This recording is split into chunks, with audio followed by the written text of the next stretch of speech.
আসসালামু আলাইকুম। আমি কিছু কথা বলতে চাই। আমাদের দেশে হুজুরকে আমি সম্মান করি। আমার মেয়ে মাদ্রাসায় পড়াই, আমার ছেলে পড়াই। আমি ইসলামের পক্ষে, বিপক্ষে না। আমি মাদ্রাসায় পড়াই, আমার মেয়েরে ঈদের বকশিস চাই। মাদ্রাসায় কি খেলাধুলা করাইব হইতে চায় 500 টাকা, ঈদের বকশিস চায় 100 টাকা। এই ফেট দেয়, এই ফেট দেয়। এমনি গেলে মাদ্রাসায় তো এইটাই সিস্টেম নাই। মাদ্রাসায় পড়াই কিসের জন্য? আমি মাদ্রাসায় পড়াই, আমার মেয়েটা ভালো হবে, আমার ছেলেটা ভালো হইব।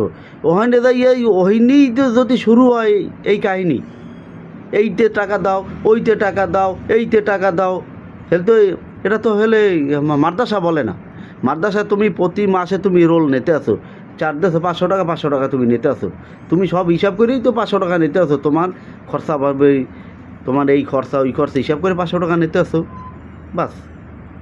আবার এই চাঁদা ওই চাঁদা ওই চাঁদা, হ্যাঁ গো, একটা আইডি কার্ড বানাইতে যাইব, হেতে কয় লাগবে 300 টাকা মাদ্রাসায়। আমি এই কথাটা আমি দেশবাসী, জামাতে ইসলাম হুজুরগো দ্বারা জানাই দিলাম, সরকারের দ্বারা জানাইলে আমার কথাটা আপনাকে দ্বারা শুনলে এইটা একটু পথক নেবেন যে যে মাদ্রাসায় এই কাহিনিগুলো করে কেন,